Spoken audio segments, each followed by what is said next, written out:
Good morning, everybody, and welcome to Shropshire Council's Cabinet meeting of Wednesday the 17th of April 2024.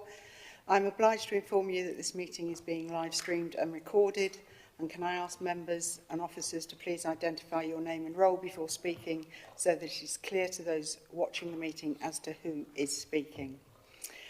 So moving on to the agenda, item number 1 is apologies for absence, and we've had apologies from Professor Mark Barrow, Executive Director of Place. Item number 2, disclosable interests. Does any Cabinet member have any disclosable interests today? No, thank you very much. Item number 3, to confirm the minutes of the meeting held on the 13th of March 2024. I'm happy to propose those. Do I have a seconder? Councillor Ian Nellens, Deputy Leader, I'm happy to second. Thank you very much. All those in favour? Thank you. Okay, moving on to the question time. We have 6 public questions, or 7 actually.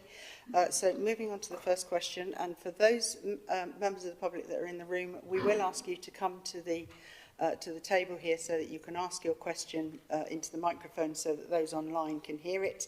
So the first question we have, however, is from Mrs. Anne Povey, and Tim Collard is going to read the question. Thank you. Our question is this. The Forestry England site at Hormond Hill has excellent woodland walking and cycling routes, as well as a welcome cafe. It is very popular with visitors at all times of the year. Recently, a new number plate recognition parking system was installed using payment cards via machine or using an app, and visitors can no longer pay to park with cash. As a result, there is a substantial increase in the number of people who park cars immediately outside on the narrow B5062. Upton Magna Business Park is on this road, and there is a working quarry next to the forestry site with heavy vehicles often using the same road. Anyone on foot has to walk in the road to pass the parked cars as there is no pavement.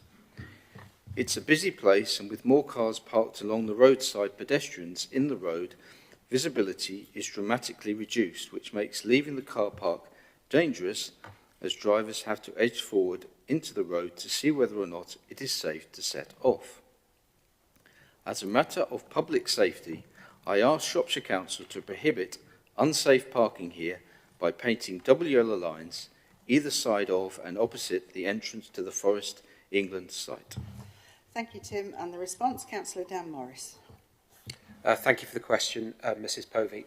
The traffic engineering team have had quite a few reports on Fix My Street about the parking that is now taking place on this section of road at Hormond Hill. This has been added to our works programme request list for prioritisation, subject to availability of funding. This would require consultation for double yellow lines. The council parking team will also speak to Forestry England, who own the car park, to see if they're prepared to contribute funding towards any potential scheme. I would also note that local members have also been in touch about this as well. Thank you. Yes, thank you, Dan. We're going to pause proceedings slightly because evidently we've got a problem with the live stream. So if we can just pause until I get the nod from Ashley.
Thank you very much indeed. So, to resume members' questions, the next, the public questions, the next public question comes from Felicity Pennell, who's here in person. Felicity, please go ahead and ask your question. Oh, sorry. Have I got the wrong one? I do apologise. Please, and I've just said, why did I recognise you was the question? Felicity, I apologise. Yes, please, so you can speak into the microphone.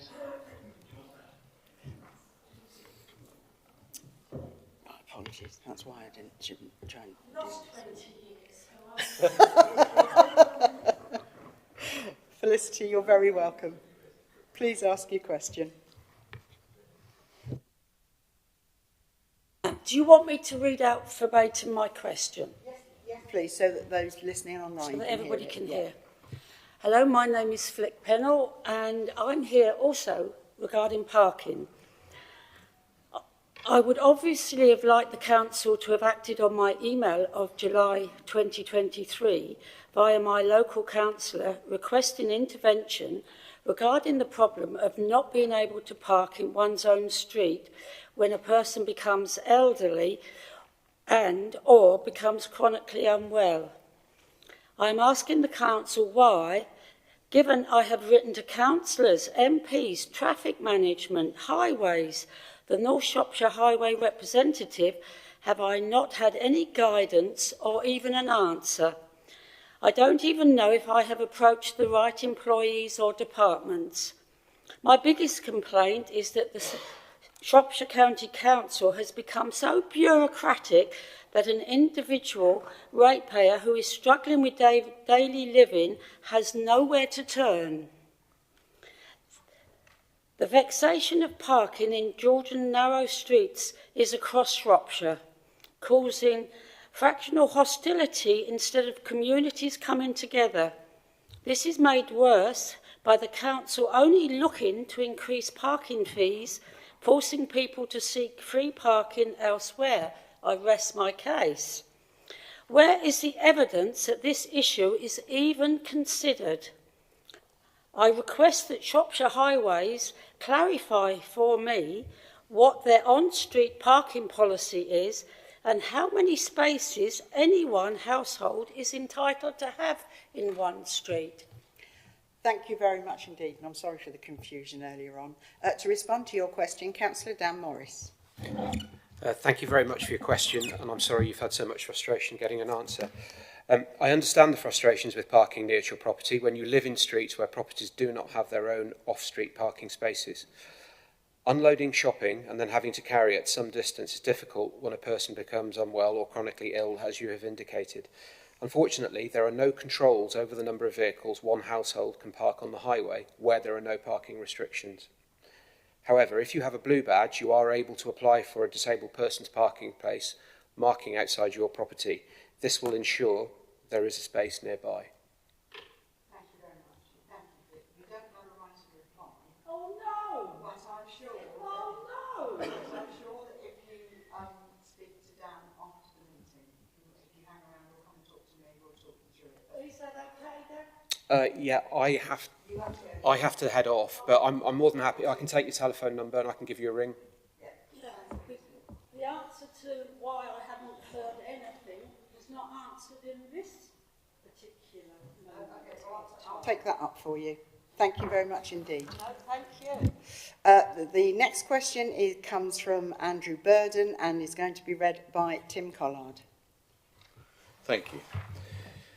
Weir Hill, 700 properties plus 150 with the new estate. 1 bin on the estate and 1 bin on Preston Street. Taylor Wimpey and Persimmon Homes advise that it is not their responsibility to manage the bins. The council advises that until the estate is handed over, it is not their responsibility. How do we get more bins on the estate? More bins means less on the floor. People are leaving their filled dog bags or just excrement on pavements. There are piles of bags being left at the entrance, 6 bags thrown in a bush, bags dotting the length of Weir Hill access road. The country road leading to the river from Preston Street is littered with piles of excrement. More bins will eradicate their excuse that there is nowhere for it to go. The children's play area has the only bin on it. If enforced, will a fence be placed around the play area, and also to prevent dogs allowed to play mess in the play area? How regularly will an officer patrol the estate? If they are seen visibly or people are not fined, it will be no deterrent for residents. Does the PSPO mean that signage is to be placed across the estate to educate? Can the use of video evidence be provided to officers? Therefore, by encouraging local residents to record incidences, it would ultimately increase awareness that the issue is being dealt with and will not be tolerated, and more importantly, acted upon. Thank you, Tim. In response, Councillor Dan Morris. Thank you for your question. The issues raised by Mr Burden are fully understood, and many of the reasons the Council is proposing to introduce a PSPO to control the nuisance of dog fouling. Indeed, the proposals being made to Cabinet include provisions for a publicity campaign to raise general awareness, signage, and the adequate provision of waste bins to encourage responsible dog ownership and for the disposal of dog waste. It is also intended to respond to the public complaint on an intelligence-led basis, targeting hotspots through public engagement and, if necessary, enforcement. The specific issues raised regarding a private estate will need to be considered separately and through the adoption process so that play areas are properly protected and sufficient bins provided so that residents can enjoy new facilities provided through new development. You will be reassured to know that this information has been fed back to colleagues in planning and will be reflected in our engagement with the developer. Thank you, Dan. Moving on to the next question. It's from Bill Griffiths, who is clerk to the Tasley Parish Council, but I understand that Susan Howie is in the room. Yes, Susan, please come forward. Oh, right, okay. Yeah, do come and sit down and again, if you could read your question.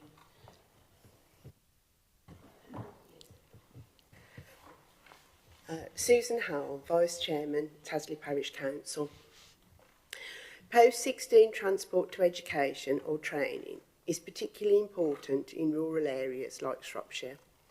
Many of the schools no longer have sixth form education. Bridge North is the third largest town in Shropshire and will have no sixth form provision from September. This is a disgrace in itself. It is therefore absolutely essential that young people are provided with transport to other centres of education and training at affordable cost. The statutory guidance for local authorities issued by the Department for Education under sections 18 and 68(4) of the Education and Skills Act 2008 in relation to sections 10, 12 and 68 of that Act states, under duty on local authorities to promote participation, number 39. Under this RPA-related duty, the participation of young people in education and training should be actively promoted by local authorities. And under 40, specific examples of this are when developing transport arrangements and preparing their post-16 transport policy statement, local authorities should, in accordance with their duty under the Education Act 1996, ensure that young people are not prevented from participating because of the cost or availability of transport to their educational training. The Council would appear to be failing in its statutory duty were it to remove post-16 transport across the county. What steps, therefore, are Cabinet going to take to ensure the Council does not fail to fulfil its statutory duty to these young people and allow them to achieve their full potential? Thank you. Thank you very much. In response, Councillor Ian Nellens. Thank you. Councillor Ian Nellens, Portfolio Holder for Climate Change, the Environment and Transport. Thank you for your question. Just first of all, to remind people that the closure of sixth form colleges is not a council decision. Local authorities do have a duty to prepare and publish an annual transport policy statement specifying the arrangements for the provision of transport or other support that the authority considers it necessary to facilitate the attendance of all persons of sixth form age receiving education or training, but do not have to provide free or subsidised post-16 travel support. As you may be aware, the Council Cabinet resolved in its meeting on Wednesday 19th of July 2023 to start a consultation process into its current support of discretionary travel, reporting back at a future Cabinet meeting the results of that consultation and presenting any alternative proposals that may be highlighted as part of that consultation process. A full timetable and details of the consultation process will be made public in due course, and decisions will then be made following careful considerations. With regard to the Council's statutory responsibilities, the Council applies its statutory obligation to school transport from the Education Act 1996, as amended by Section 77 of the Education and Inspectors Act 2006, in particular Sections 508 Alpha to Echo and Schedule 35 Bravo. For post-16 students, the local authority does not have a legal duty to provide transport in accordance with Section 509 Alpha Alpha and 509 Alpha Bravo. It has a legal duty to produce an annual policy statement each year, detailing the offer and specifying the arrangements for the provision of transport or otherwise that the authority consider it necessary to make or for facilitating the attendance of persons of sixth form age receiving education and training. Education establishments themselves do have access to bursary funds for 16 to 19-year-olds to help meet transport costs for those young people who need this support most. In addition to this, most bus companies also provide a level of discount through low fares or subsidised travel passes for young people.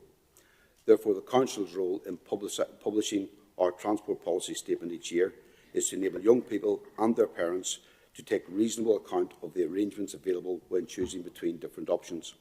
I'd also like to reassure the Parish Council and our parents and carers across the county that any recommendations presented to the Cabinet as a result of the consultation process will, of course, take account of any current Department of Education guidance or legislation. And just I'd like to highlight, as I tend to have to do, that Bridgenorth is actually, by population, the 4th largest town in Shropshire. Thank you. Says he coming from Market Drayton, which is actually the 3rd. I think that's absolutely why. Thank you very much indeed. If I just point out to anybody that has asked a question today, you will be get a written response of these as well.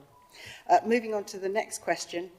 Dipka, where are you? There you be. I'm so sorry for the mix-up earlier on. The next question is actually from the Albrighton Village Action Group, and Dipka Price is going to read the question. Over to you. Morning, I'm Deepika Price, representing Albrighton Village Action Group.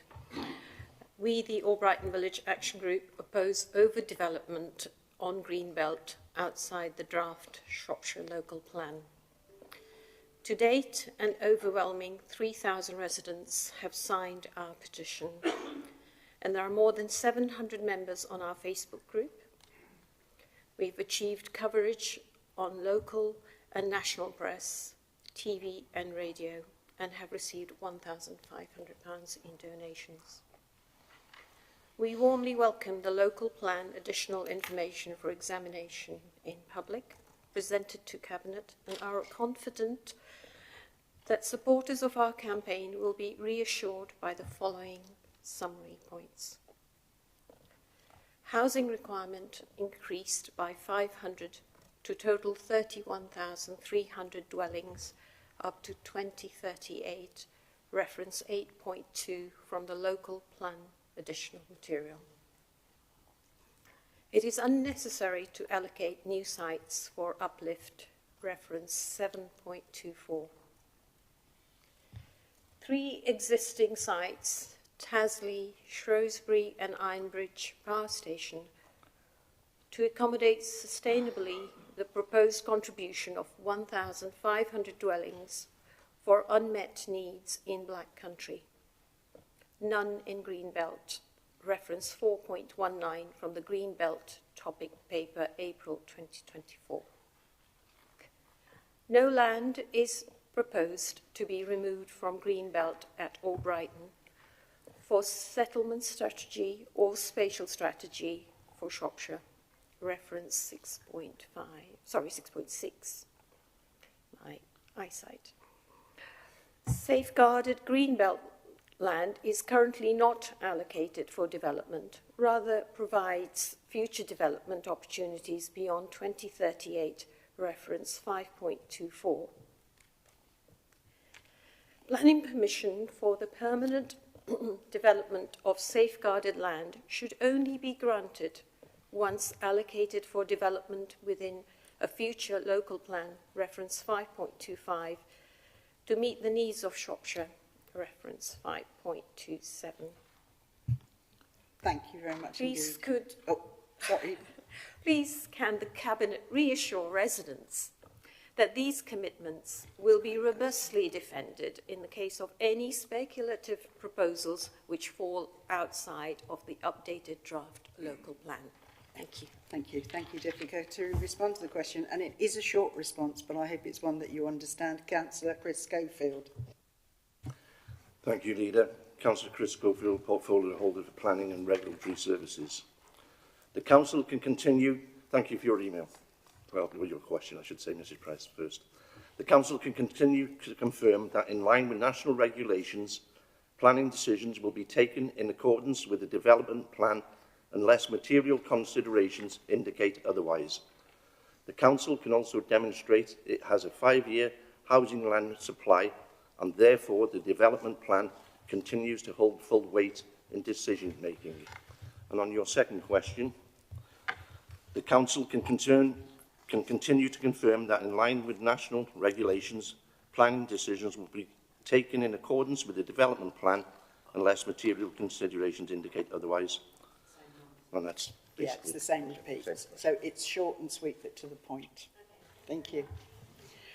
The next question is from Pauline D. And Tim Collard will read the question. So her question is this. I am really concerned that Shropshire Council is still going to introduce a parking fee on Sundays and, I presume, bank holidays. So those of us who attend church will be penalised. Wem does not have an attraction for tourists except for the annual Sweet Pea Show and the Carnival. These are the only times that the main car park is full. In my original email, I asked for the figures as to how much revenue is collected from the car park machines or payment by card, and also how much it will cost to hire the traffic warden for Sundays and bank holidays. I have not received these figures. More and more people are using the side streets to park, which has had an impact on town centre residents who have difficulty parking close to their homes. This will have an effect on their car insurance. Wem should never have been included originally as a town which should pay to park.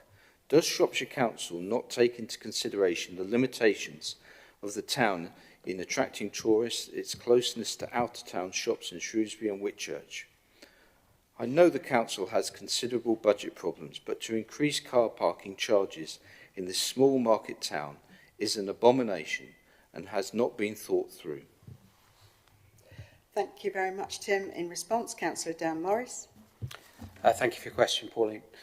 A town is not just assessed on its tourist events, but the facilities, activities and opportunities for everyone throughout the year. The biggest factor in scoring process is based on size and facilities in the town. Wem is a town with retail, leisure and dining opportunities, which those on the lower band would have to a much lower extent, if at all. It is this score that is most influential. All other scores are more objective and are in relation to your argument mostly at the most beneficial level of possible scores. The review of WEM shows that it still clearly falls within band 6 according to the current parking strategy. Subject to the Cabinet report on the 17th of April, the parking strategy will be comprehensively reviewed. However, it is not possible now to prejudge any changes in general or give any indication regarding the future status of WEM. The effect on church services is regrettable, but not unusual, and affects other faiths, such as Jewish and Muslim faiths, to a greater extent, with their services being on Saturdays and Fridays.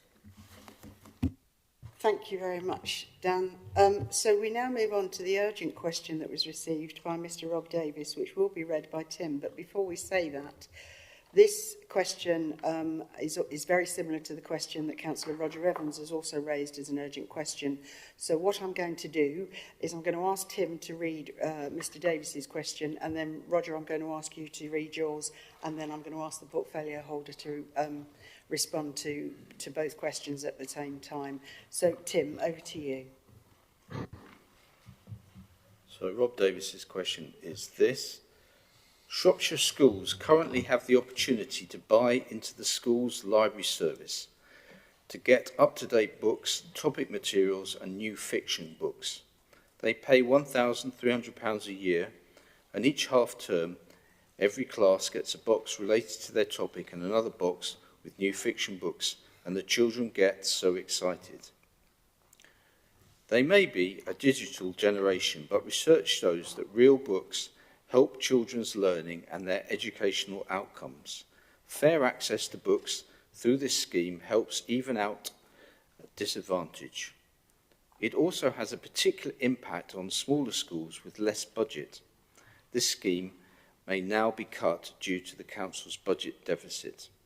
Teachers say there's no way to provide the mixture of resources without SLS. Over generations, a rich collection of books and artefacts has been collected and lent out. Schools buying in means there is money for new books, expert, supportive librarians and advice about books and new authors to encourage reluctant readers. Tens of thousands of pounds of resources belong to the children of Shropshire, past, present and future. Once this collection is closed, no council will have the money available to put it together again. Is the council planning to cut this service in the next 45 days? Will the portfolio holder commit to a public consultation as per the constitutional requirement before any service cuts? Thank you, Tim. And Councillor Roger Evans, if you'd now like to read your urgent question. Thank you. Thank you, Leader, and thank you for accepting it as an urgent question. My question is, I've recently been informed by some residents that Shropshire Council is consulting on stopping the school library service. I am dismayed that elected members were once again ignored and not informed about this proposal. I copy below sections from the messages that I have received. And in quotes, these are, I am most concerned about the proposed closure of the Shropshire Library Service and the fact that there is no public consultation about this. I seem to be bombarded with social media asking my views about green bins, but the decision to remove books from children is taken in private. I question why this is the case. And then more, schools buy into the school's library service as a way of getting up-to-date books about our topics and new fiction books. Another quote. A couple of days ago, I was in a class as they talked about their new topic books, and the children were so excited. They may be a digital generation, but real books matter, and research shows that real books help children's learning. Another quote, reading enjoyment is the most important factor for whether children will do well in school and exams. Having access to attractive books on a new wide range of subjects is important for encouraging children to read.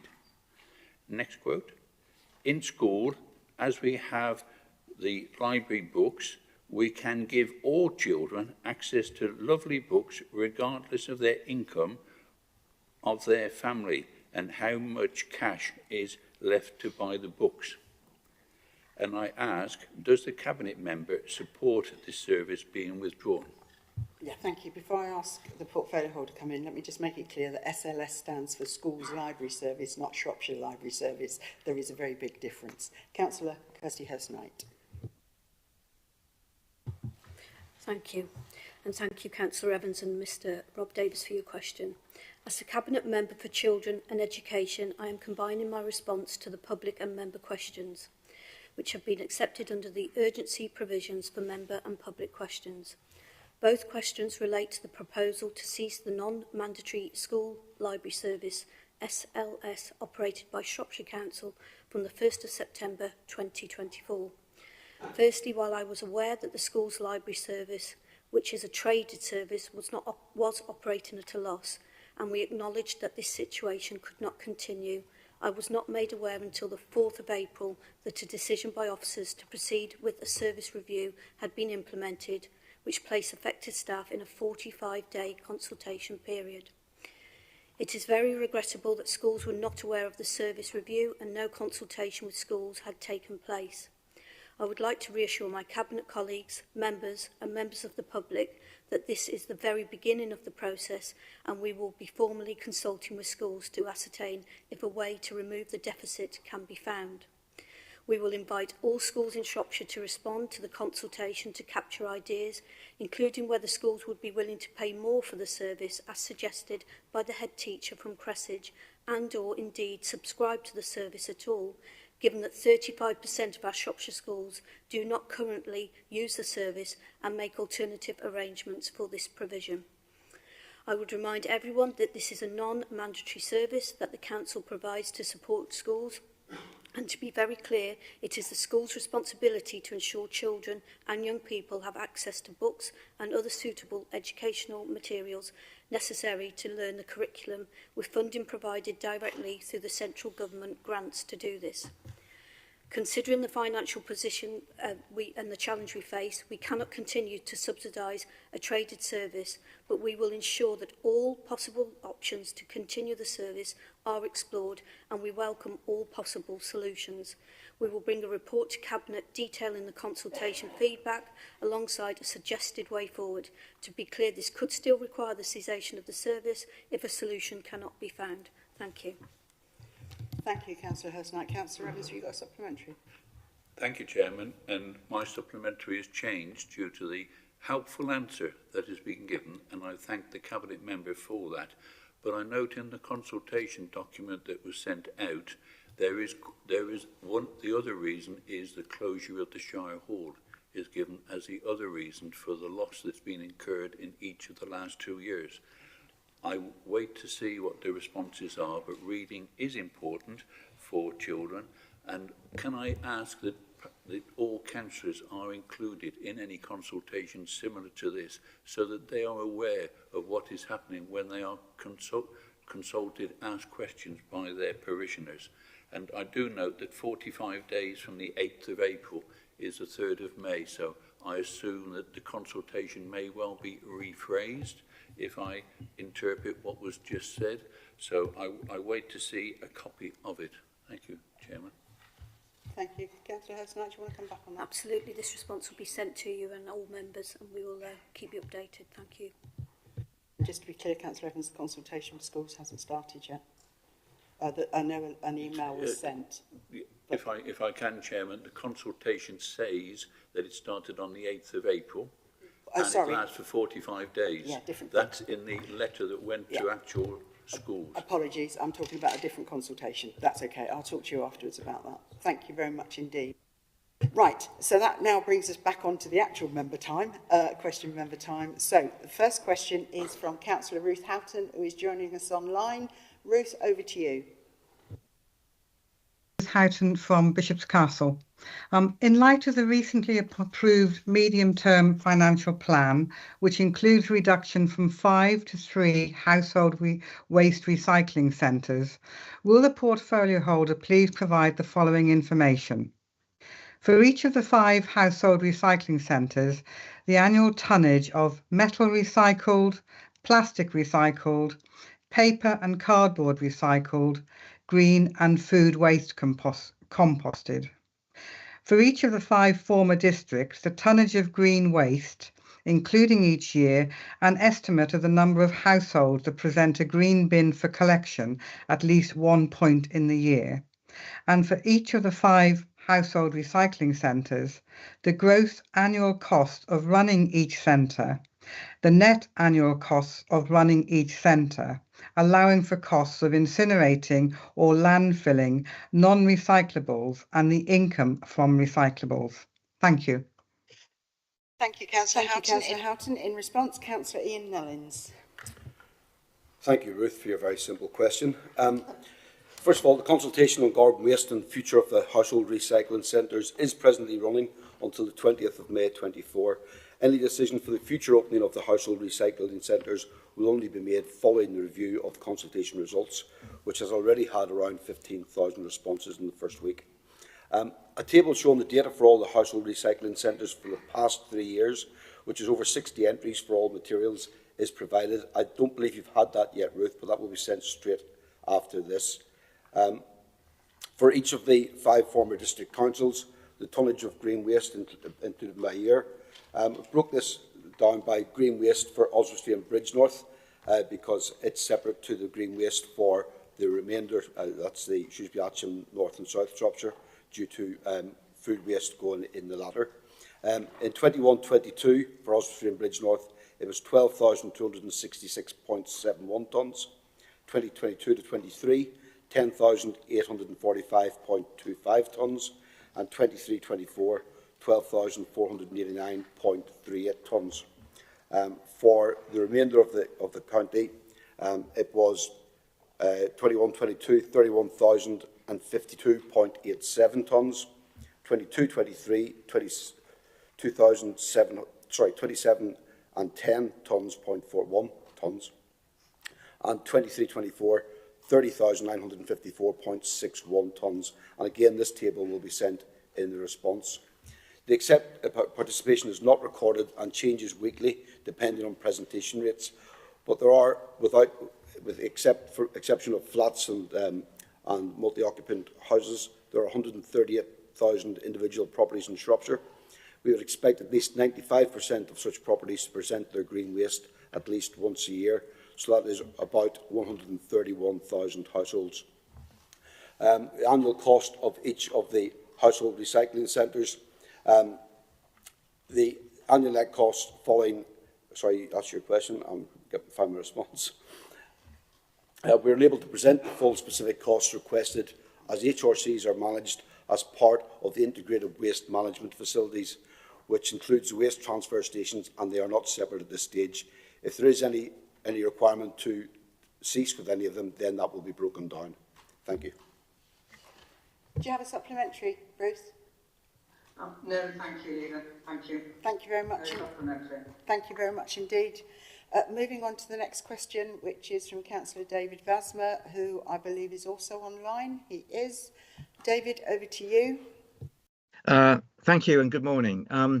Following decision to close the University Centre in Shrewsbury, 1. What plans does the Council have for the future use of student accommodation at Mardole House? 2. Given that this accommodation was solely built for students, is there any risk of legal action against the Council or any agreements that would result in a substantial loss to the Council when students are no longer based in Shrewsbury? 3. What plans are made for the existing students and staff who are based in Shrewsbury? Will these students finish their studies in Shrewsbury? 4. What is the total loss to the local economy if students and staff are no longer based in Shrewsbury? 5. What is the total investment made by the Council in the University Centre Shrewsbury since it was set up in the autumn of 2014? The figure should include any penalties or losses identified in question 2 above, the running costs of Mardole House not covered by income from the students, the loss of rental income as a result of the University Centre's free use of the Guildhall and Rowley's House. Thank you. Another very simple question. Councillor Dean Carroll. Thank you, Councillor Dean Carroll, Cabinet Member for Housing and Assets. And I would push back on what you just said, Leader. It's not a simple question. It's a simple 5 questions, in fact. But I will do my best to answer all 5 of them in one go, Councillor Vasmer. So thank you very much for these questions. In terms of your first question, the answer to that is there are no immediate plans for alternative uses for Mardole House, which continues to house a range of occupiers who benefit the local economy. The Council's student accommodation at Mardole House has been used to accommodate students and apprentices from a variety of courses and institutions for some time, not only for UCS students. Any future proposals for alternative use would be subject to the normal consultation and brought to Cabinet and for planning approval as necessary. In terms of your second question, there are no agreements or funding in place which would prevent the Council from continuing to make this accommodation available more widely in the way it has successfully been used for some time. In response to your third question, this is primarily a question for University Centre Shrewsbury. However, Shropshire Council has previously offered support to UCS to find alternative accommodation. We understand that University Centre Shrewsbury is currently looking at a range of options to ensure that students are able to complete their programme with a minimum of inconvenience. This, I believe, includes options for teaching in and around Shrewsbury. They intend to write to all students by the end of April 2024, explaining these plans. In answer to your fourth question, this is difficult to appraise exactly until the number of students and staff who are no longer based in Shrewsbury are known. However, as the number of students has been consistently lower than originally forecast by UCS, the potential impact on the local economy is likely to be negligible. In response to your fifth question, there are no penalties or losses associated with question 2. Officers, however, will require more time to answer the remainder of the question as it cuts across an enormous range of the Council's service areas. But Councillor Vasmi, you shall be supplied with this information when the financial accounts for 23-24 have been completed, at which point we will know what the final figure for this year is to add to previous years to give you a full and thorough answer. Thank you. Thank you, Councillor Carroll. Have you got a supplementary, Councillor Vasmi? No, thanks very much. I look forward to the response to my question 5. Okay. Thank you. Thank you. And the next question, so well trained. The next question is from Councillor Heather Kidd, who's joining us at the table. Heather. Thank you very much. As Leslie will know, I'm greatly frustrated by the tardiness of filling of potholes and want to get the best possible solution from the contract that we have with Kia. My question is, pothole filling has been slow and often not very efficient, including a van turning up and doing one pothole and going away, having spent 2 hours on site. When a claim for damage comes into the council, who pays? Is it the council or Kia who have failed to fill the pothole in a timely manner? And I understand there is a lengthy answer to this question because Leslie has told me so. So I will be listening very carefully, Dan, so that I have a sensible supplementary. So listen carefully, he'll say this only once. Councillor Morris, in response. Thank you very much for your question, Heather. I will attempt to be sensible. In 2023, we completed 41,629 repairs, 50% of which were completed in 5 days. This is a 46% increase from the previous year and was done at no additional cost due to service efficiencies and our new mixed economy operating model, which we've been nominated for an award for. The mixed economy operating model includes delivering services through an evolving mixed economy, which includes self-delivery through a permanent and interim workforce, directly employed local subcontractors through a new compliant framework, and also through Kia. In addition, we are also working through a trial to support parishes who are working with us to develop a safe system of local self-delivery pothole repairs. So this is the damage part of the question and who pays. All claims are handled and assessed by the insurance team, who make decisions based on a range of factors, and many claims are repudiated.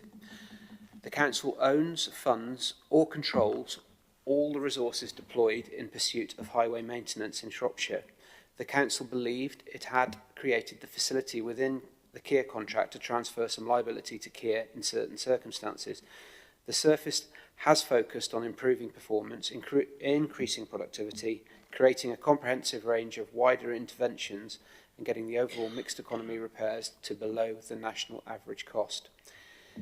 This has included significant investment in drainage renewals, as their failure gives rise to the conditions that create repeated potholes, thereby treating the cause and creating service sustainability.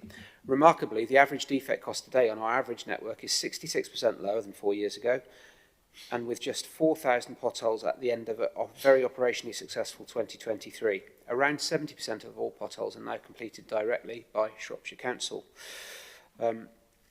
Additional information.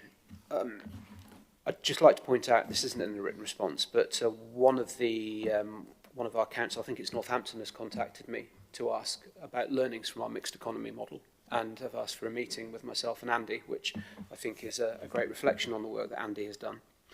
The highway service, like all other council departments, has to operate within the available budgets. The very wet and prolonged winter period has stretched resources and impacted on our productivity, so the rate and speed of repair since the start of 24 has reduced. Although this is a frustration for the service, it is a reality and replicated right across the country.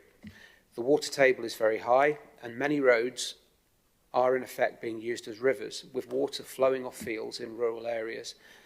There is a massive piece of work to be done across the county, engaging with landowners to mitigate drainage issues and reminders of riparian responsibilities where appropriate. Thank you, Councillor Morris. Councillor Kidd. Thank you, and I'm really glad that I gave you the opportunity to do all the positive stuff first. I'd like to get back to the stuff that actually I have to deal with on a day-to-day basis, which both Dan and the leader know about.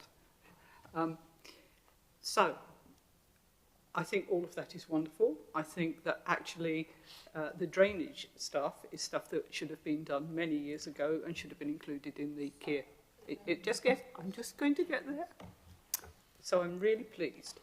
But what I've also raised is that actually we can't do all the potholes all of the time, but we do need to have a really efficient and on-the-nail prioritisation scheme, so that actually where we have vulnerable people being cut off because of huge potholes, where we have people being admitted to hospital, as I have had, because on a bike they've hit a pothole in a lane, that actually we get them filled.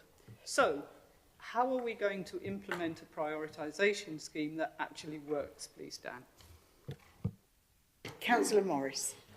So there is a prioritisation process which has been shared with me, which is based on number of defects, size of defects, the noise created around those defects. But I actually think Councillor Kidd raises good points there, and you know, particularly with local member knowledge, and I know Councillor Kidd is very, very knowledgeable of her area and a very, very good and effective councillor. I think we should be taking learnings from that, and I'll address those points with Andy, and we'll come back to you. And now the love-in's over. I'll certainly, Councillor Kidd, Dan and I only spoke with Andy about this yesterday. So thank you very much indeed. Moving on to the next question, which is from Councillor Alex Wagner, I understand. It will be read by Councillor David Vasmer. Councillor Vasmer. Thank you. Yes, Rowley's house was used by the University Centre before being handed back to the council, who commissioned Arrow Architects and TDR Heritage in October last year to report on its management and future use. That report was promised in the spring of this year, so will it be published before the end of May? Thank you, Councillor Vasmer. In answer to your question, Councillor Dean Carroll. Thank you very much, Councillor Vasmer, for the question. Councillor Dean Carroll, Cabinet Member for Housing and Assets. Work on the conservation management for Rowley's house and mansion has been progressing well, but it will not be completed by the end of May. Much of the history and significance of the building has been compiled, and there is a stakeholder workshop scheduled for the 16th of May with local members and community interest groups, and the output from this will feed into the recommendations. Work on assessing how the building may be made more accessible is also advanced. The proposals for repairing and adapting the building are dependent upon a number of detailed specialist surveys which the Council has commissioned from another third party, and these must be completed before AVLs and DTR can complete their assignment. These surveys have included a detailed mapping of all of the timber and structural elements of the building, which has taken far longer than originally anticipated. This work is now nearing completion and has recommended that more detailed investigation is conducted on many of the timber beams and joints in the timber-framed Rowley's house. Members may not be fully aware, but last year the Council also commissioned and implemented a programme of work to the south-east wing of Rowley's house to stabilise the structure which had become unsafe due to rotational subsidence. This work has been successful and is currently protected by the shuttering which has been put in place. That is only a temporary solution, however, and significant repairs to the wing will be required before the building can be brought back into use, which has necessitated these additional detailed surveys. There are some extracts from the latest surveys which will be included in your written response, Councillor Vasmer, that illustrates the intricacies of the building. I can't step you through them in the meeting, however, as they are entirely visually dependent. So please be assured that they will accompany the written response to your question. Yeah, Thank you, Councillor Carroll. It's actually Councillor Wagner's question, so it will need to go to him, not to Councillor Vansman. Were you provided with a supplementary, Councillor Vansman? Well, thanks very much for that full answer. And is there any estimate now of when we can expect this report to come back and be discussed? Councillor Carroll? I can't give you an exact time, but what I can give you a commitment on is firstly that it will not be delayed any longer than necessary, but secondly that it will take as long as it takes to be done right and properly. So it will be brought forward as quickly as possible within the bounds of what is right and proper for a building of that significance. Yeah, thank you, Councillor Carroll. The next question is from Councillor Andy Boddington, who's joining us online. Good morning, Andy. Over to you. Thank you, Leslie. On the 3rd of April, Ludlow was gridlocked from early morning to late afternoon. The vital 722 Park and Ride bus service, which is meant to run every 30 minutes, took an hour to complete its journeys. The problem occurred because roadworks, all within the control of Shropshire Council, were scheduled at the same time.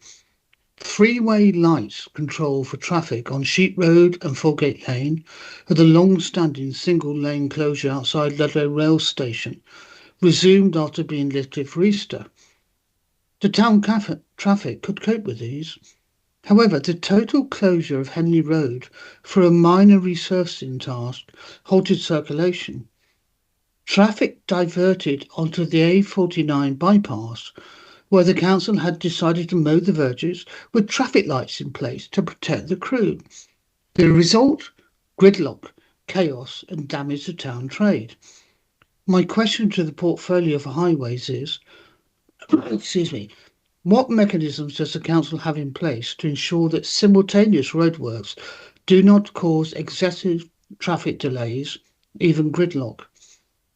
Why was a non-urgent work on Henley Road and the A49 mowing scheduled at the same time as other traffic restrictions were in place? And finally, why was litter not collected on the A49 before mowing took place, leading to shredded litter that would be difficult or impossible to collect? Thank you. Thank you, Andy. In response, Councillor Dan Morris. Thank you. And thank you for your question, Councillor Boddington. Question 1. What mechanisms does the council have in place to ensure simultaneous roadworks do not cause excessive traffic delays? Proposals for planned work are assessed via permit and TTRO/temporary traffic signal applications. Identifying and assessing possible proliferation of works is part of the process, and works promoters know to expect refusals on this basis. The A49 verge mowing works was not notified or made visible by National Highways. The lack of coordination has been escalated by offers to National Highways. Again, feedback from, on the litter question, feedback from street scene officers confirms that the schedule for grass cutting along the A49 was not shared by National Highways on this occasion. Further liaison will take place in order to reasonably coordinate both future activities. Thank you, Councillor Morris. Councillor Boddington, have you got a supplementary question? I think that only answered the first question, didn't it? No, Dan's just answered about the litter. Okay, yep. So my final question indeed is on litter. Apologies. My final question on litter. The council has a green bag scheme to encourage volunteers to pick up litter.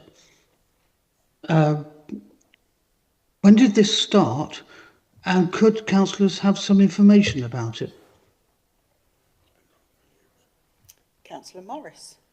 I don't know when it started, but I'll find out. But I know from work that's done in my ward, you contact the local depot and they have litter picking sticks available and bags and equipment. So, but I'll get an official reply to Andy for that.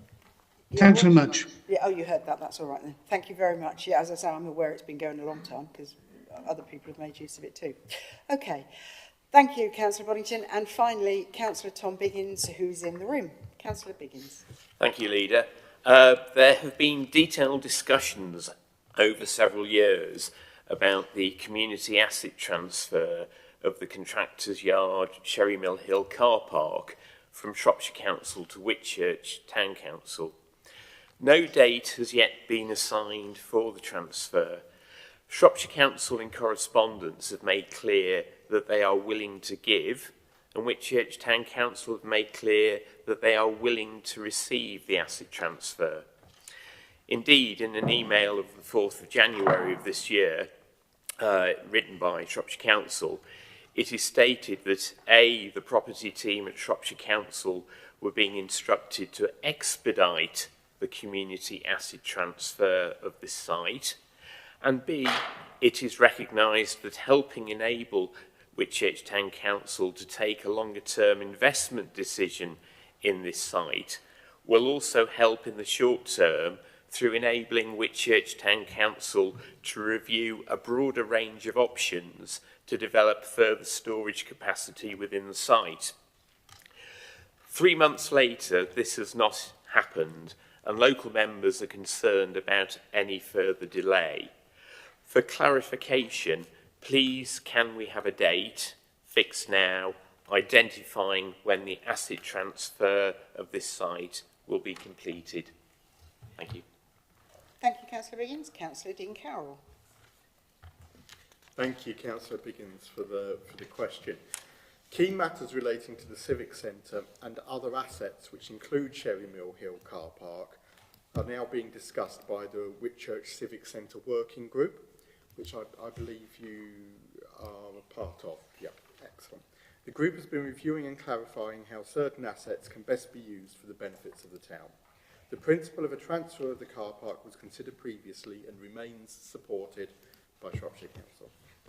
The future status as a car park was discussed at the working group earlier this month, along with Whitchurch Town Council's requests to use the contractor's yard for storage purposes. Shropshire Council's highways team will now prepare and prioritise a decision report for the transfer process that will be considered by the Executive Director of Place for approval. Thank you, Dean. Councillor Biggins, do you have a supplementary? Yes, there have also. Thank you for your answer. There have also been discussions between Whitchurch Town Council and Shropshire Council officers as a result of the closure of the Civic Centre due to RAC. This has resulted in a request to Building Control that they use their statutory powers to issue a Section 78 notice to enable the cessation of the collection of business rates on the Civic Centre and the refund of rates already paid by Whitchurch Town Council backdated to September 2013. Again, it'd be great if we could have a date fixed when the Section 78 notice will be issued. And I'm going to suggest that this is done in a written response, please. Yeah, absolutely. It would have to be a written response. I'm well aware that that process is in hand. However, the decision-making of that isn't handled by the Assets Department. That's within the Regulatory Services and Development Control portfolio. So I don't have inside information on that. So we will get you a written response, yeah. Councillor Biggins. Okay, thank you very much. Thank you very much. Okay, so that now moves us on to the main body of the report. Item number 6, scrutiny items. There are no scrutiny items as such, although the next item, the parking tariffs, does relate to a meeting of the Overview and Scrutiny Committee call-in process. Chairman, so, yes? on a point of order, if I may. Yes. As one of the instigators for the call-in, I've not seen any notes, any comments from that meeting whatsoever, which was held on the 19th of February.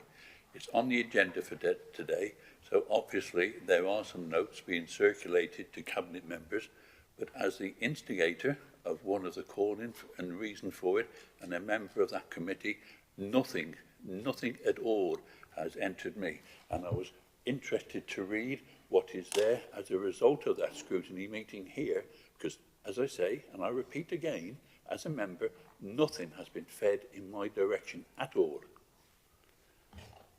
I can't answer that question, Councillor Evans. I haven't seen a If I can come, I asked a question at Council 6 months ago, 9 months ago, at the undue delay in the circulation of minutes when scrutiny meetings are held and other meetings. Sometimes it can extend 4, 5 or 6 months. I was assured that maybe the minutes may be delayed, but relevant points from any meetings will be forwarded as soon as possible. Okay. We're here with a Cabinet report, contains points from that meeting. Nothing has come to me at all. Mr. Collard, can you answer that at all? I am aware that the minutes have been recently circulated for approval, so they've only just recently been prepared. But Councillor Evans, is there something within this report that you're particularly concerned about? You were in the meeting. You heard what was discussed. What exactly do you mean about, not having points available? I'm not quite sure what your issue is. As a member who was a proposer for one of the call-ins, I would have thought I was entitled to see this before it arrived on a Cabinet report and read it in a Cabinet report. The points there are important points. There were representations made by other members at that meeting which are not incorporated within the scrutiny report, but I would have hoped would be taken into consideration by the Cabinet for the whole of that meeting.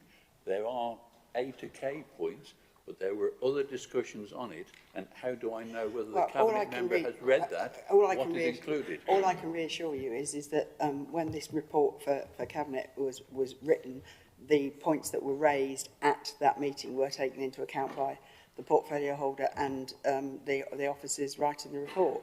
But I'll speak to Mr. Collard outside of this meeting to deal with your other point, Roger. Okay.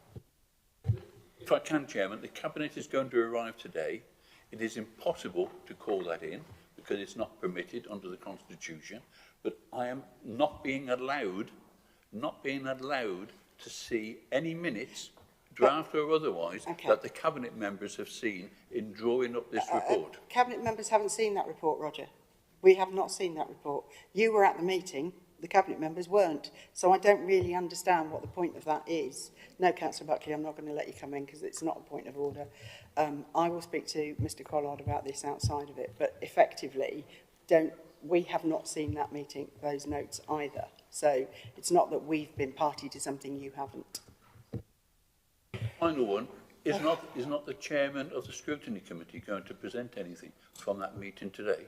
No, because the report was coming back to Cabinet. That was made very clear at the last meeting. At the last meeting, we said that following the call-in, the report would come back to Cabinet. Or a new report would come to Cabinet, rather. I would have thought the chairman of the Scrutiny Committee would present the findings and present something for the Cabinet to be recorded within these minutes. Well, the chairman hasn't, so...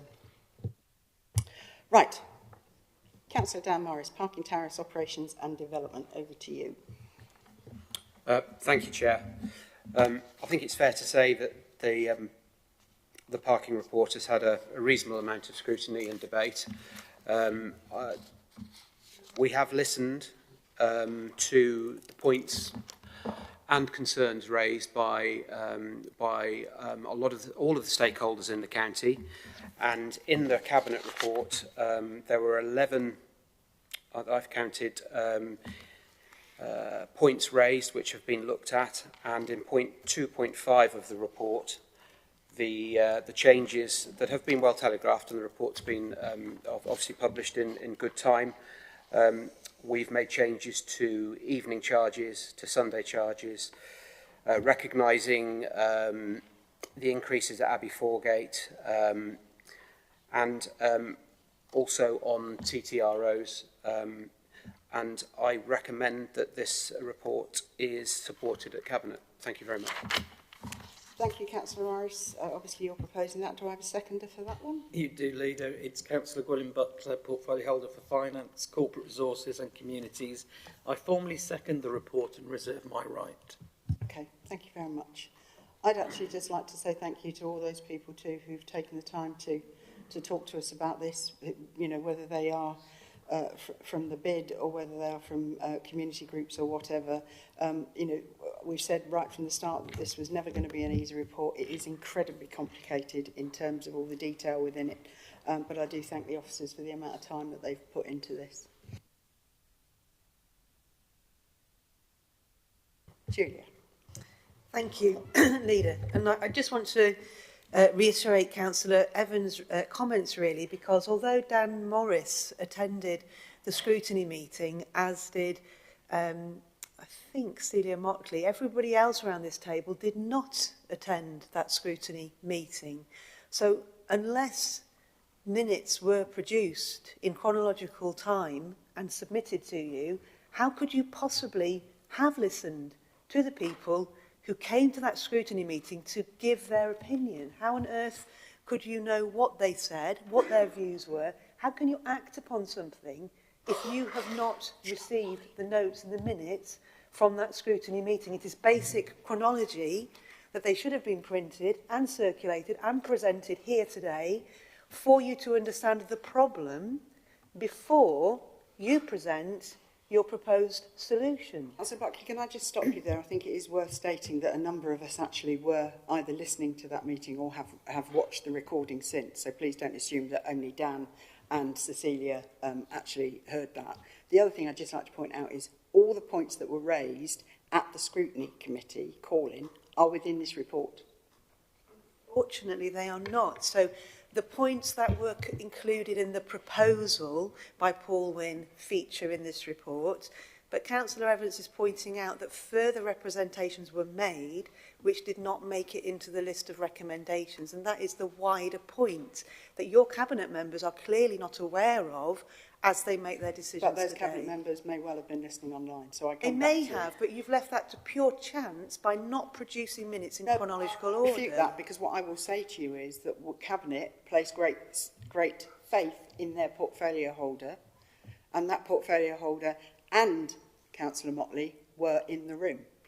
Cabinet members cannot sit in on every single meeting, Councillor Buckley. Excellent. So later on, I look forward to hearing their response to the other issues raised which do not currently feature in this report. I'd like to move on to the body of the report, and I'd love to agree with Councillor Morris that we are pleased to see there are some revisions in here which are very welcome. So the reduction of the evening charge down to £1 is really welcome compared to your original proposal, and 1 hour charge only on Sundays is better than your original proposal. And the fact that you will now put up notices to form a traffic regulation order which will enable a consultation, that is welcome. And I hope that you will follow the usual protocol for a TRO consultation. And for the public who are listening, of course, if more objections than support is received, then it does not go ahead. That is the normal protocol for a published TRO consultation, and we will be advertising that far and wide so that everybody understands how best to respond to the consultation on your proposals. It's good to see that you have, in fact, now increased the charges on Raven Meadows, and you have slightly reduced your proposals on Frankwell St Julian's excuse me, and Abbey Foregate. However, we were all enjoyed a lecture from Councillor Dan Morris about inflation at the last full council meeting. He explained to those of us present how the costs of the council are rather like those of a business. And he talked at length about the cost of egg mayonnaise sandwiches. And he told us that the council must put up its charges. Move on to your point, please? My point is that Councillor Morris feels that cost increases by the council should reflect inflation. So you'll be delighted to hear that this morning's inflationary rate is pegged at 3.2%. Your proposed increase for St Julian Friars and Abbey Foregate is 33%, more than 10 times the current inflation rate. And your proposed increase on Frankwell is 40%, so heading towards 15 times the rate of inflation. I know of no egg sandwich being sold at 15 times the rate of inflation because the business would simply go under. These increases remain excessive and disproportionate. Residents in Shropshire are already struggling with huge cost increases on every possible side. Mortgages, energy rates, your council tax raise, your proposal for them to pay another £52 for their garden waste, and now that they should pay 15 times the rate of inflation to park their car. So I hope that you will listen to feedback and understand that these remain excessive and they need to be brought in line with inflation as per other costs to the council. Thank you, Councillor Buckley. Councillor Evans? Thank you, Chairman. As was just referred to, there were representations made by other councillors and other persons which do not feature so much in this. I note the comments from the bid who say that they are not satisfied with this, but more satisfied than they originally were. There's no reference to them at all in this. And I also notice at 710 and 711, the reasons that were originally given for this was so that maintenance work could be carried out on the car parks. I see now it is there, and it's admitted that parking charges inevitably produce a surplus. So a surplus means that the repairs to car parks, and in the one above that, at 710, it says the tariff is necessary to control parking levels. There are a lot of towns outside of Shrewsbury, and there is no reference in this at all, although representations were made at the scrutiny committee about the effect it will have on those towns. It seems the alterations are just to do with Shrewsbury. Shrewsbury, Shrewsbury, Shrewsbury, and everywhere else is ignored, and it's as it was. And then finally, Chairman, I note there's a reference about making park and ride into the evenings and early mornings, and also maybe on a Sunday. Can we have some dates for that? It is sometime in the future. I'm sorry, I am a little bit of a skeptic. I've seen that report and comments many times before, and nothing has happened.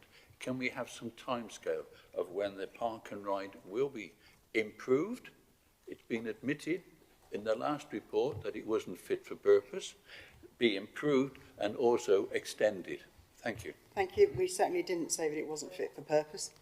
Councillor Schofield. Just on the last point of Councillor Evans' remark, I use the park and ride from Oswestry every time I come to Shrewsbury, which is at least 5 or 6 times a month, and there's nothing wrong with the park and ride as far as I can see.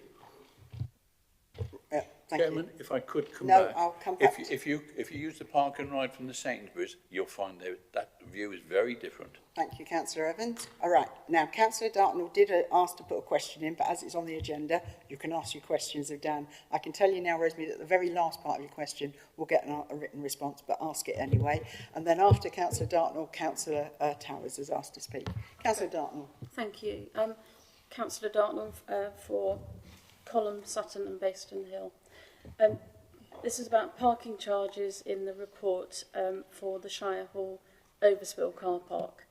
At the Economy and Environment Scrutiny call-in meeting in February, I underlined the anomaly of proposed price increases for this car park within the January Cabinet report. This car park became chargeable as recently as December 2023, following 2 public consultations. The objective was to alleviate parking pressure from local businesses and organisations and to offer safe parking for residents in an area of town where street parking is extremely limited. The second consultation came from responses to the first, in which residents from a wider area requested entitlement to buy a pass. The operating hours and costs were included in both consultations. Yet within a few weeks of the car park becoming operational, an increase of 63% was proposed. This must have been an error, but despite it being pointed out in February, and not recorded in the summary report, by the way, an amended proposal to increase by 33% is present in the report being considered today. That's at recommendation 3.6, table C. It is unclear from the report whether or not this car park is intended to have night and or Sunday charges imposed. Free night and Sunday parking was a feature of both consultations. Including this car park at all in the price rise proposals is clearly an error, in my opinion. Does the portfolio holder agree, and will he remove it from the report? Can he also please supply numbers of annual passes sold to residents and businesses so far? The reason I asked that last question is because the car park as yet doesn't seem to me to be very well used, and I'm just wondering if perhaps I've got the wrong impression. Yeah, thank you, Rosemary. Councillor Towers, if you'd like to swap places with Rosemary, we'll answer the question at the end of the meeting, at the end of the session, Rosemary. We'll do it all together. Councillor Ed Towers.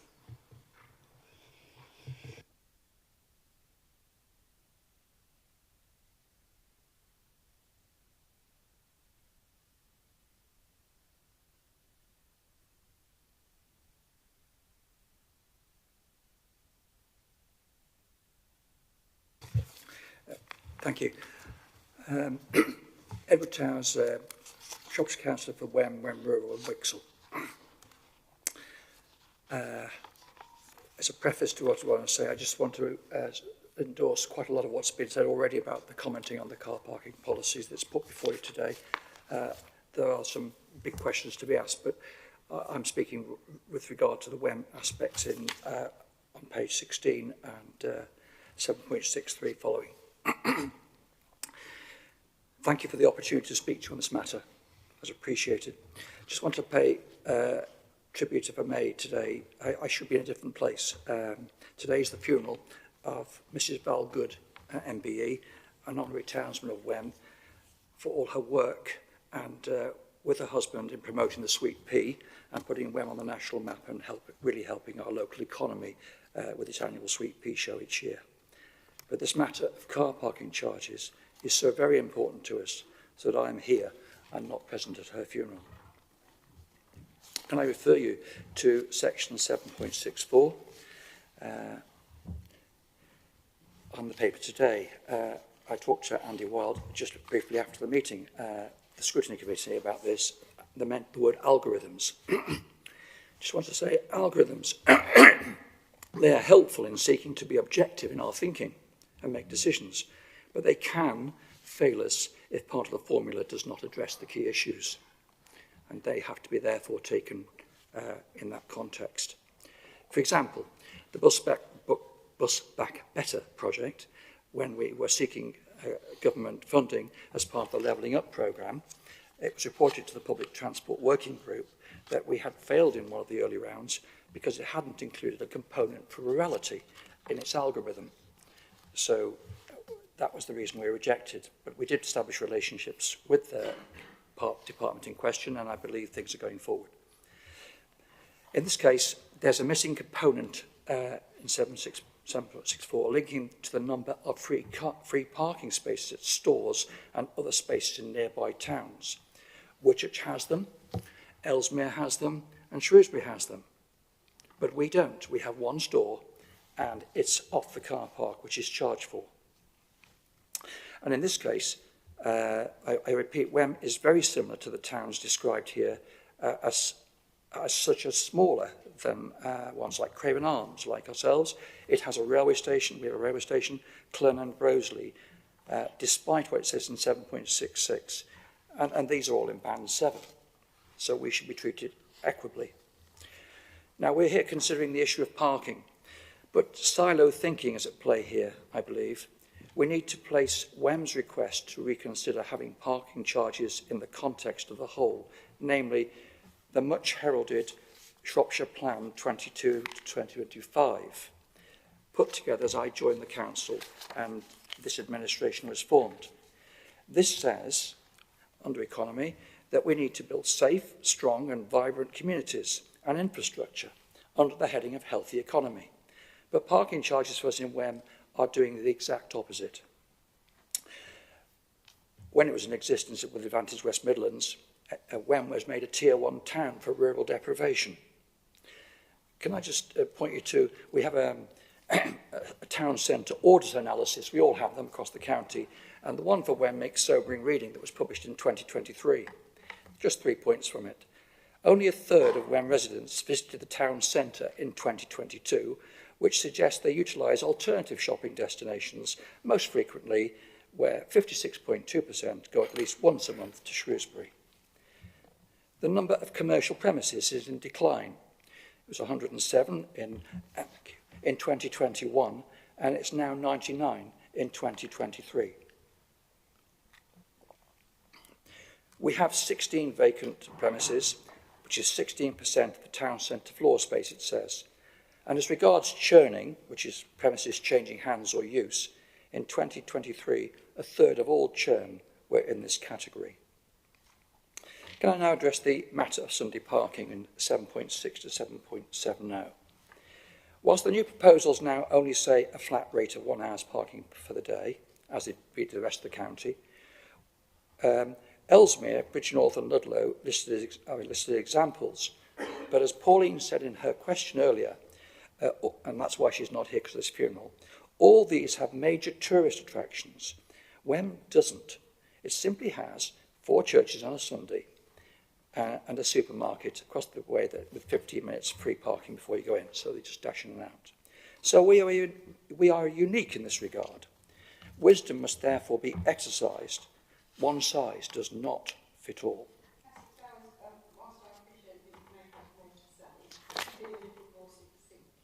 Yes, okay. I've asked for the income expenditure figures, as I understand, Councillor D, former councillor, for the last 3 years and the projected income before the Economic and Environment Scrutiny Committee and for this meeting.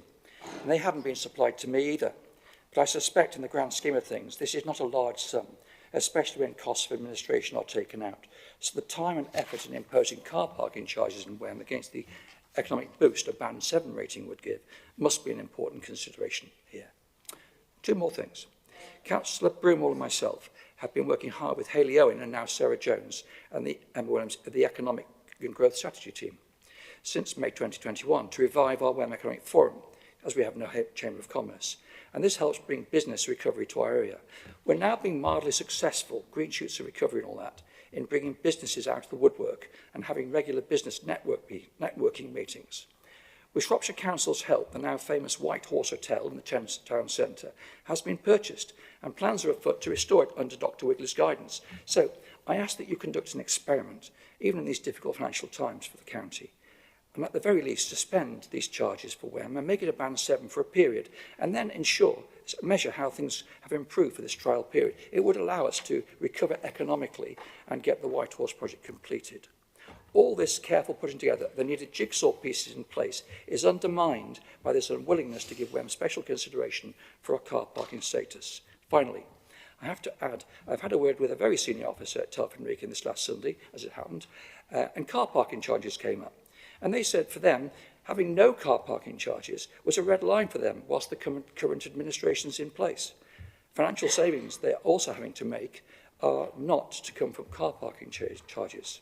So I would ask you to have the courage to think differently about the blunt tool of increasing car parking charges in Wem and give the town some breathing space to recover economically before something as simple and draconian for us as the proposals you have are implemented. To do otherwise would undermine all the efforts we are making to help ourselves economically. Thank you. Thank you, Chairman. Quite short.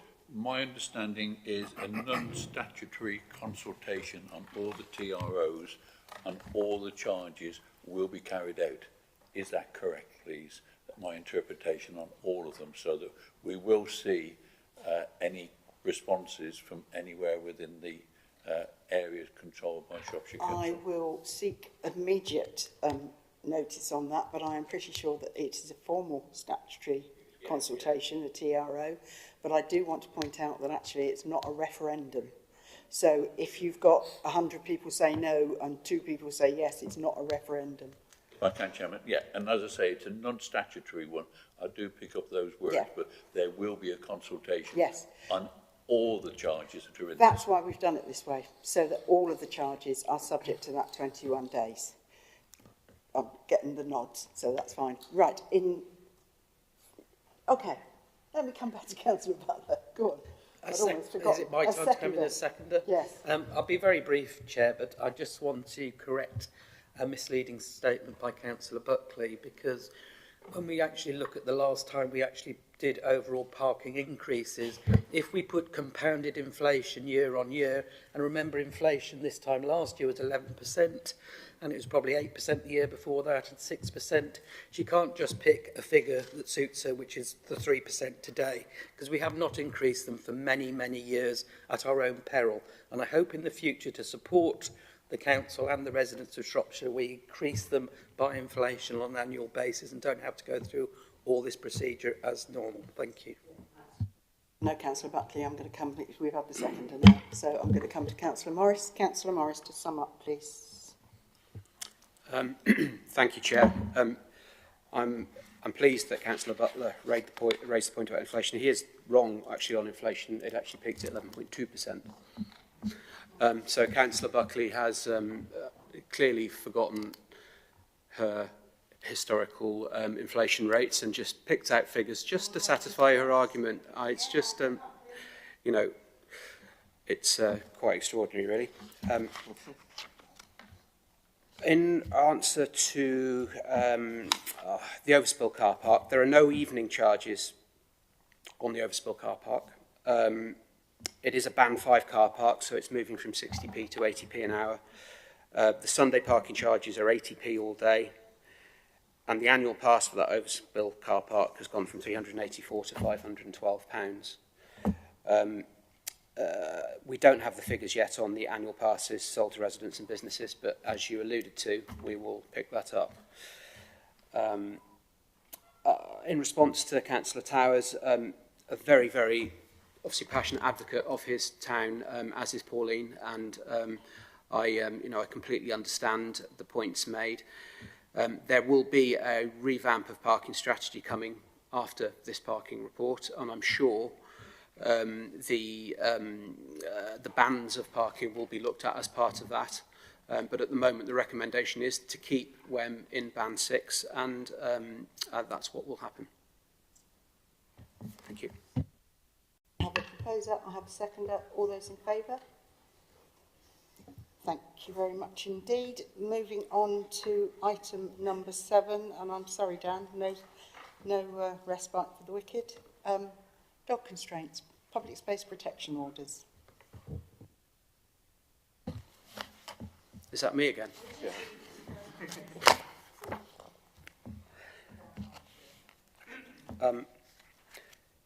There's 561 responses to this report. This is an example of a report done well, widely consulted on. Lots of members came, lots of members of the public replied. I think this is a really, really good report in response to public concern over dogs, dog ownership, and making sure that the vast majority of dog owners are the ones that aren't tarred by the brush of the very few sort of irresponsible ones. There's a lot of good stuff in here. It's been consulted on widely, as I've alluded to, and I recommend this report to Cabinet. Yeah, thank you, Dan. I've got a proposer. I think, if I'm right, Councillor Cecilia Motley, are you seconding? Yes? Yes, Chairman, thank you. Cecilia Motley, Adult Social Care and Public Health. Happy to second and reserve my right. Thanks. Thank you. I just wanted to pick up a couple of points that I heard on the radio this morning. I also actually want to mention what Dan said, which was the amount of members that have fed back into this report, and particularly, actually, if he's still online, and I'm sure he is, some of the comments that I received from Councillor Boddington via this report, they were most welcome.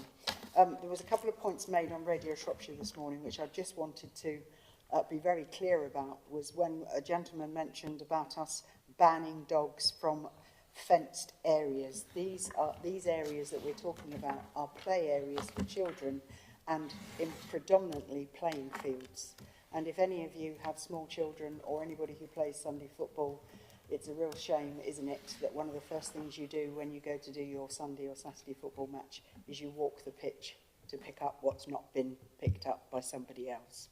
So that's the reason they're in there. I don't think there's anybody who would argue with how necessary that is. Councillor Dean, I think you had your hand up first, and then Councillor Evans.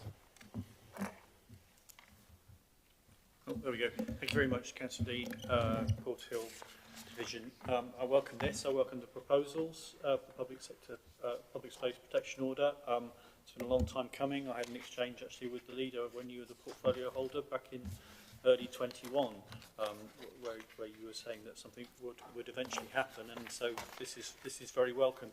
I suppose the big concern is about the effectiveness of this, and I quite understand that the effectiveness hopefully comes more from behaviour change and effective public information rather than from pursuing individuals. In order for that to happen, we're going to need a really good publicity campaign. I understand that this requires signs, but I hope that there'll be some degree of imagination about how we do that. I've seen information previously that the use of sort of specific signs which have pairs of eyes on them actually have a real psychological effect on people. They actually think they're being watched, unbelievably, but it does work. So I just hope and would encourage encourage us to be imaginative about the sort of signs that we use in order to shift the behaviour change that we clearly need to do. Thank you very much. Yeah, good point, well made. And you're right about the eyes. It is strange, but it does seem to work. But I think the point here is that I think it's down to every single one of us actually to basically say we've had enough of this issue. Because all of us, and I bet there's not one of us around the table, doesn't know of somebody who regularly allows their dog to foul. But none of us report it. And I would urge people to report it. And where we've got a target, you know, where there is a real hotspot, and it's worked in one of my own parishes, we can target it with our officers. The other thing, and I've not mentioned this to Dan, so he might get very cross with me at this point, but I'm actually really keen that we also allow more of our officers and enforcement teams to actually be able to issue these fixed notice penalties. Because at the moment we're relying on a small number of officers to be able to do that. Councillor Evans. Thank you, Chairman. Part of my two points were about how is it going to be enforced and which officers will be empowered to actually do this. I see there's a mention in the report of other organisations could be empowered to do this as well, because it is enforcement. And I think we all get complaints about children going into school with dirty shoes and everything like this. But the other point, and it was raised by a public question this morning, and that is, what's the situation on unadopted roads? We have a number, and some have been like that for years and years due to whatever problems there are. The public question this morning raised a question on that. It's an unadopted road, so it is a private road. The question was about bins, and I will leave the organisation to, that's more operational, but what about dog mess on those sort of roads? How will that be monitored, and what actions can be taken on those type of roads? Because there are a large number within Shropshire due to problems elsewhere that the roads are not being adopted very quickly. They are the responsibility of the developer, so there may be an agreement with the developer or whatever, but it does need to be looked at, and I would hope that we can have those conversations with whoever has built those roads. I might be wrong about this, but I have a feeling that where we've got some, obviously where a road is yet to be adopted because of an issue is one thing, but we've also got significant numbers of housing now that have got their own agreements with green maintenance and things. And I have a feeling that they actually deal with it as part of their management committee, but you're talking about actual where Rosemary's nodding, so yeah, yes. It's about the new developments, that relatively new, adopted, which are put forward for adoption. They're not gated communities. Yeah. These are those. Yeah, I mean, I suppose that, and this strays onto other subject, doesn't it? But it's about how quickly we can get those roads adopted, and very often that's down to the developers. Julia. Yeah, just to say I really welcome the report. You know, we've waited 3 years for this council to have the legal ability to actually fine and prosecute somebody who is caught dog fouling, and it's been a shame that for those 3 years we've had zero capability and therefore zero prosecution. So it is very welcome, but we do now have quite a lot of work to do to change behaviours which have embedded during the 3 years when the previous order lapsed.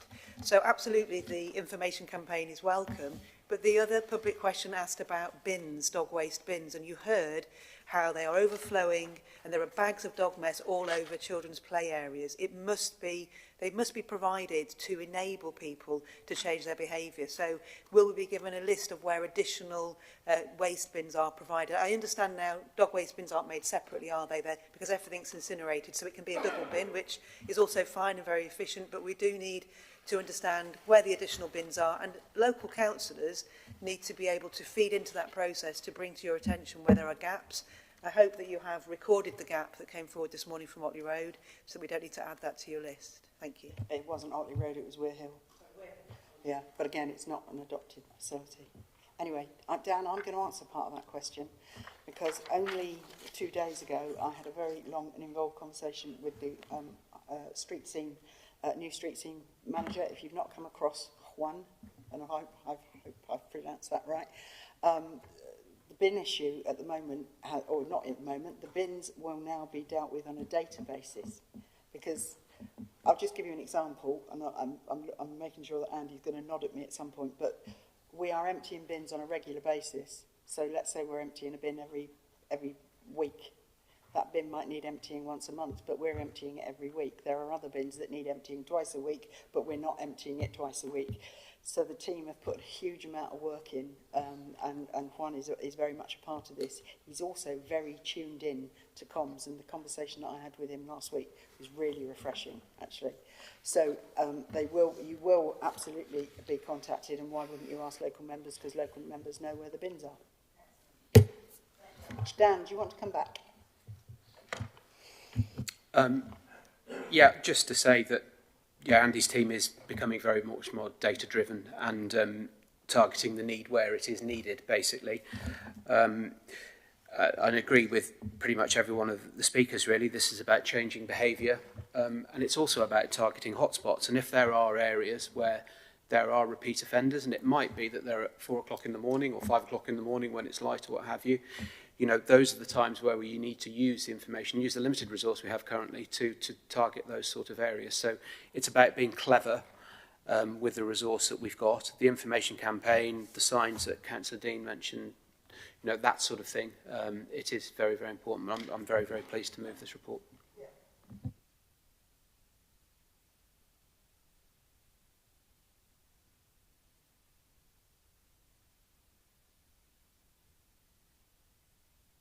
Sorry, thank you, Ashley.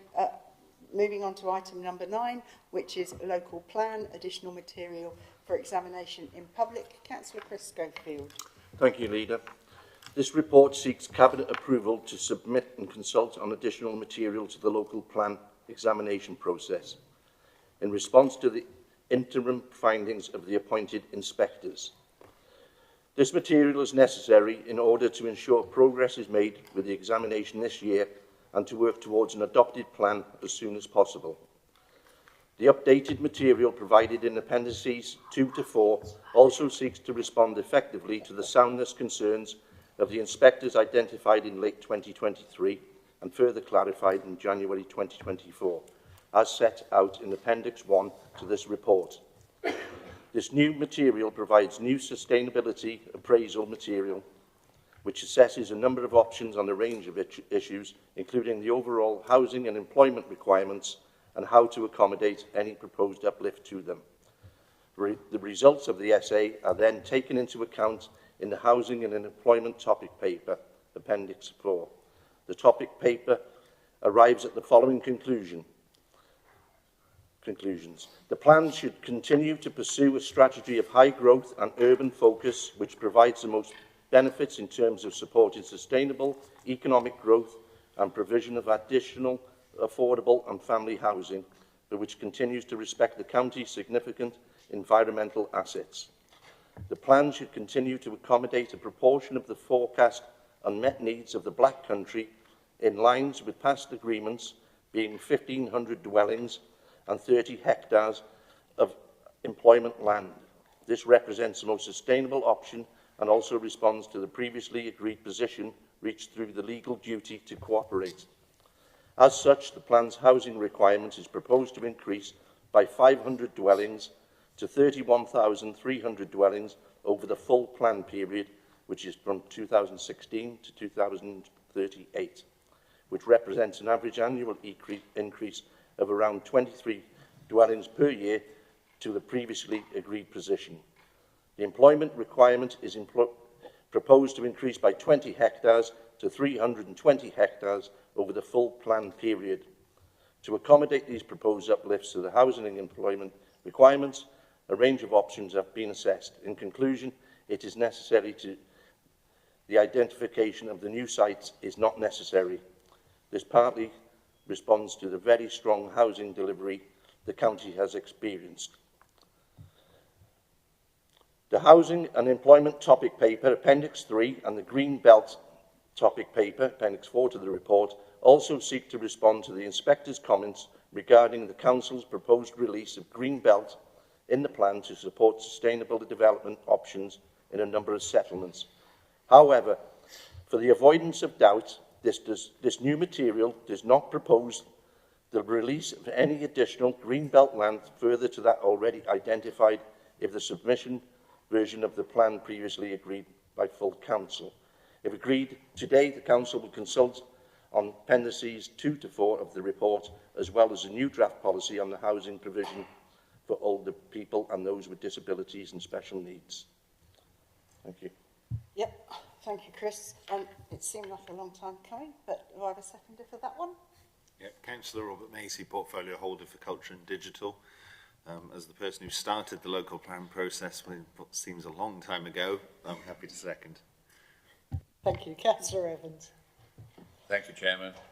Support this, and I note the recommendations, and I assume I can take it as read, but the portfolio holder has continued the previous in keeping an informal cross-party group involved in this, and I would hope that that can continue, and it does alleviate and reduce any political arguments there may be about the local plan. So it is good that there can be this informal group to look at it. Yeah, no, I totally agree, and I'm sure if I look over in Eddie West's direction, it's something that I know the officers really welcome, and it has worked really well. So, yeah. Chris? Yeah. Well, the door's always open, Roger, and so is officers' doors. Okay, I've got a proposer and I've got a seconder. All those in favour? Thank you very much indeed. Moving on to item number 10, which is the Preventing Homelessness and Rough Sleeping Strategy 2024 to 2029. Councillor Dean Carroll. Thank you very much, Leader. This is a really important document that we've brought forward now after some delay, but I would firstly, before I launch into the merits of the document, firstly pay tribute to the officer team who've developed this, and in particular to Tammy Sabanovic, who's our housing strategy and policy officer, who came into post at the start of this calendar year and has brought forward this really, really high quality strategy in a very short period of time. So huge credit must go to Tammy and the team around and supporting her.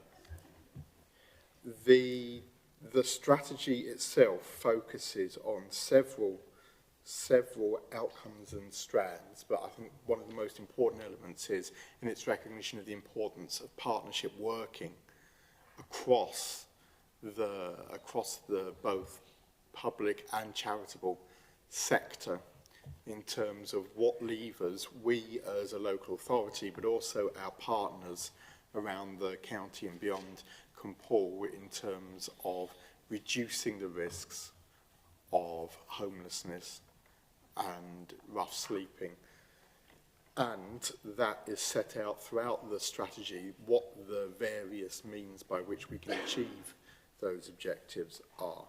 There's also a strategy that has been pulled together with in mind the complexities of each individual circumstance around homelessness and rough sleeping, and the importance of not treating every case the same, but in terms of the support offered and in terms of the solutions that we can reach, what is a success and what is an improvement and what is the right outcome for each individual that comes through the door. One thing I should have said in the beginning is that the action plan that accompanies the strategy, if you're looking for it as Appendix 2, it's actually attached to the end of Appendix 1 and not separately attached as its own appendix. That is because the action plan is also the appendix to the strategy. So it features there in case you are struggling to find it. As I say, this is an extremely important document that has taken a degree of time to come forward, and I would say that, as is outlined in the report, whilst we haven't had the strategy in place, we have still been working extremely hard, and the team has been dedicating its time and effort to dealing with the challenges presented by homelessness and rough sleeping on the front line, rather than prioritising the document until the resources and the capacity was available to bring forward the strategy. That's an approach that I have repeatedly supported and defended, as I believe that the spirit of the rules and legislation are that nothing is more important than the support for people at risk of or experiencing homelessness or rough sleeping, and that's the approach that we've taken. The resource and capacity has now been there, and this is the end result of it. I hope that you can appreciate and accept that this strategy is a huge step forward, but that the approach we've taken over the past number of years to prioritise the frontline service has also been the right one. I move recommendation 3.1, which is to go out to consultation with this strategy. Yeah, thank you very much indeed. Councillor Boddington, I know you asked if you could speak on this article, so over to you. Okay, thank you, Chair. I welcome this, and I first stood up in the council chamber 10 years ago to say that the council punched above its weight when it came to rough sleeping, at a time when many councils really rather ignored it. And it's always outperformed through those 10 years. But in those 10 years, rough sleeping has changed tremendously. It's both got more volume, we have more people than ever, but also it's got more complex, and the needs are more complex, and our understanding of them has grown. So this policy works, I hope, and I draw your attention amongst all the complicated agencies, multi-agencies and everybody there to reset. Now, reset within the council brings together mental health and rough sleeping. We have 3 serious rough sleepers in Ludlow at the moment. It's all about mental health. It's always about mental health. And it's vital to have those in the same team. That will work, and that is very good. So finally, I'd actually like to praise our rough sleeping team. These guys come out in the early hours of the morning, undercover, and they're looking for rough sleepers. They are identifying them, and we work them daily here in Ludlow. We get excellent support. And the very last word is our community in Ludlow is really nice to rough sleepers. And our current 3 are being supported by many people in the town. And I hope that other towns can do that too. Thank you. Yeah, thank you, Councillor Boddington. I'm not going to disagree with anything you've said there. I've had the privilege of going out with the rough sleeping team on a number of occasions now, and the care that they show and the relationship that they have forged with many of our rough sleepers. It was a really, really good experience, actually. And I would agree that most, sadly not all, but most communities are sensitive around rough sleepers. Not all, but most. So I've got a proposer. Do I have a seconder for that, Mr. Jones? Yeah, Mark Jones, Portfolio for Growth and Regeneration. I don't think there's not much to add to that. Dean was very eloquent with what he said, and I think Andy certainly supported that, so well done, Andy, and your own comments. So I just like to second the report. Thank you. Thank you. I look forward to that going out to consultation and bringing it back in the future. All those in favour?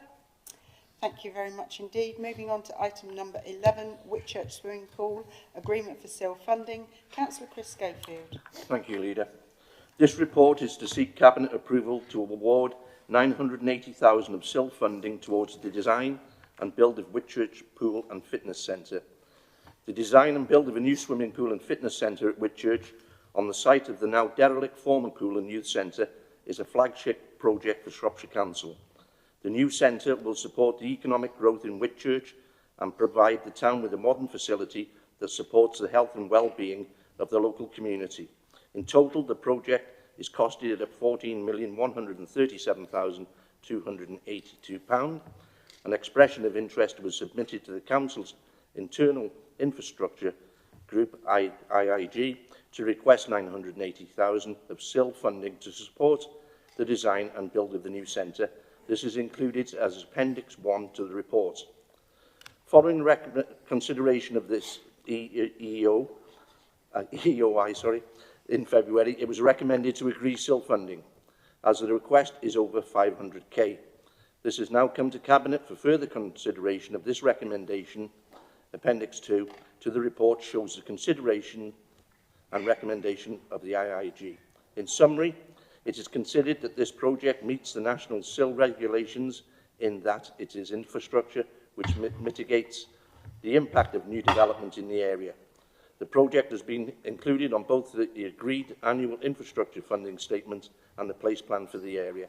Whitchurch has experienced recent growth in recent years, with further growth planned in the draft local plan to 2038. It is therefore recommended Cabinet approve the use of 980k of SIL funding to support this project. Thank you. Thank you, Chris. Do I have a seconder with that? Yeah. Councillor Robert Macy, portfolio holder for culture and digital.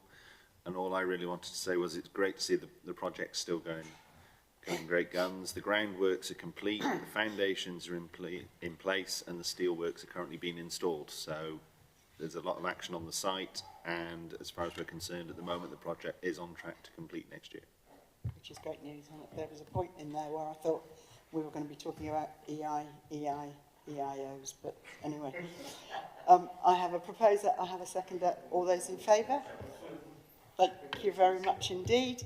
Item number 12 is exclusion of press and public. I'm happy to propose that. Do I have a seconder? Councillor Nellens, Deputy Leader, happy to second.